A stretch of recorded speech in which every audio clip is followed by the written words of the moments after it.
দেশ নিউজে আপনাদের স্বাগতম।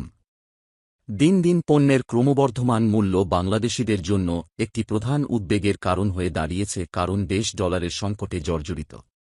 যেহেতু বাংলাদেশের বৈদেশিক মুদ্রার রিজার্ভ 2021 সালের আগস্টে 4.81 বিলিয়নের সর্বোচ্চ থেকে আজ সম্ভাব্যভাবে 1.3 বিলিয়নের কম হয়েছে, বাংলাদেশ ব্যাংক রিজার্ভের গণনা এবং সংজ্ঞার জটিলতায় জড়িয়ে পড়েছে।